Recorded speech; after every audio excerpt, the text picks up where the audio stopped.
A big favor? Take him home. Take him home! Just get him the hell out of here! Forget it, Jake. It's Chinatown. Hello and welcome back to Curmudgeon Media. My name's Tom and this is Filmbytes. Filmbytes takes a look at a specific aspect of a specific film or TV series. This could be a scene, a performance, a piece of music, you get the gist. This time we'll be taking a look at the legendary 1974 neo-noir Chinatown. Set in 1937, Chinatown follows the misadventures of wily private eye Jake Gittes, played by Jack Nicholson. Gittes is tasked with investigating the extramarital misdeeds of powerful water baron Hollis Mulwray, employed to do so by Hollis's wife. In his investigations, Gittes does uncover that Hollis appears to have a mistress.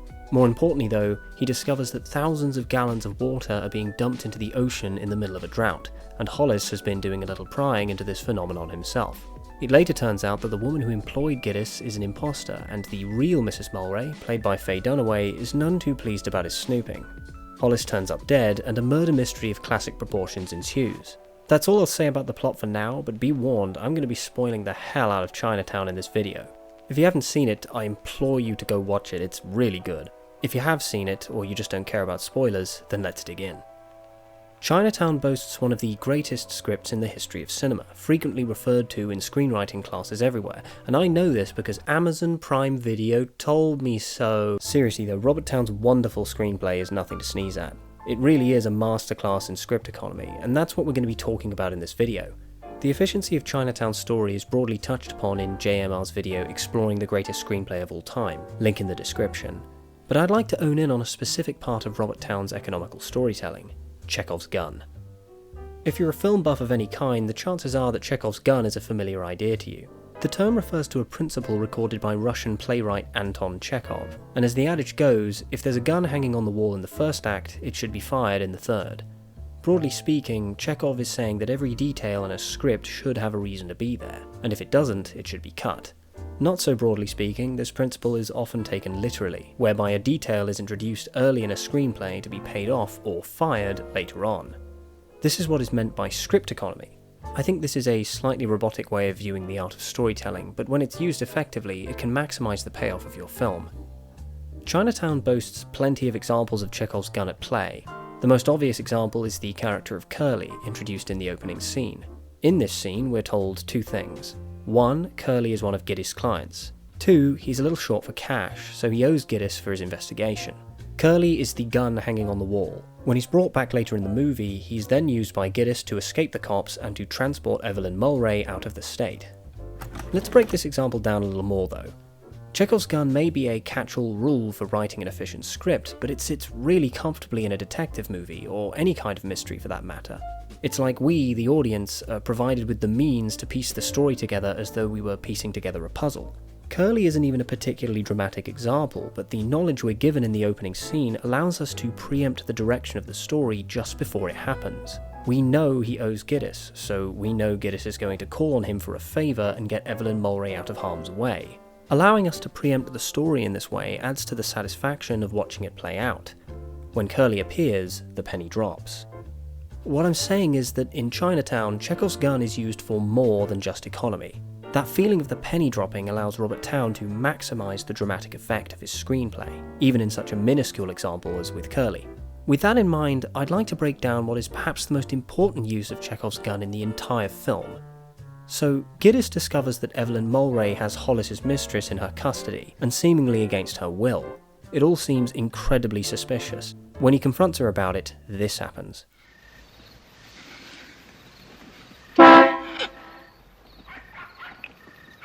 She's my sister. Did you catch that? When Mrs. Mulwray rests her head on the wheel in despair and the horn blares, that's the gun hanging on the wall. It's easy to miss because it comes across so naturally as a totally minuscule, irrelevant detail. It's largely overshadowed by the dramatic reveal that follows. Before moving on, it's important to note a couple of twists.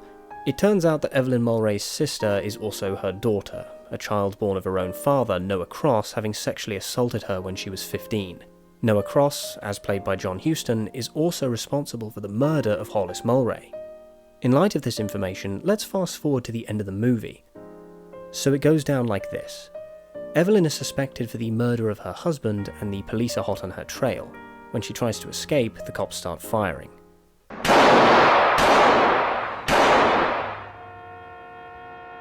The horn blares, and then the penny drops. We know what's happened before we even see it. We know what's happened before we hear Evelyn's daughter screaming, and in the few seconds as they all run to the car, the tragedy sets in. The weight of everything we've discovered is compounded into a brief few seconds. Evelyn's innocence, her victimhood at the hands of a cruel and brutal father, all of it. Then you see the gaping hole in her skull. This is an amazing use of Chekhov's gun. You can practically feel your heart fall out of your chest, preempting the sheer horror of what you're about to see. It's not just about an efficient script, it's so much more than that. We know what the blaring horn means, and we already know it's too late. It loads the moment with an overwhelming sense of dread, hopelessness, and fatalism. There's one more example I'd like to talk about before we wrap things up. At one point in the movie, Evelyn Mulray asks Giddys about his past as a cop in Chinatown. When she inquires about what he did there, he simply replies, "As little as possible." In other words, he was part of a corrupt police force that was paid to look the other way, to do as little as possible.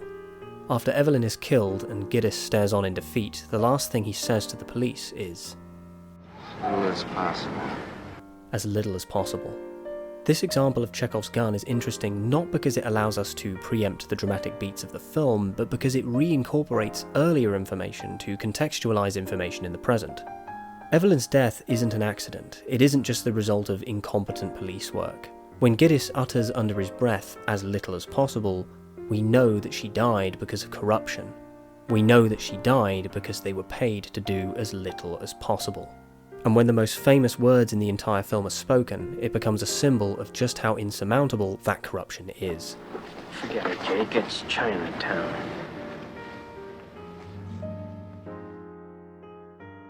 Thanks for watching, everyone. This has been Filmbytes. Chinatown is just shy of 50 years old, and there's still plenty to be talked about. Let me know your thoughts about Chinatown in the description below, and while you're at it, leave some suggestions of films you'd like to see me cover. You never know, I might just make a video about your favourite. Until next time, guys.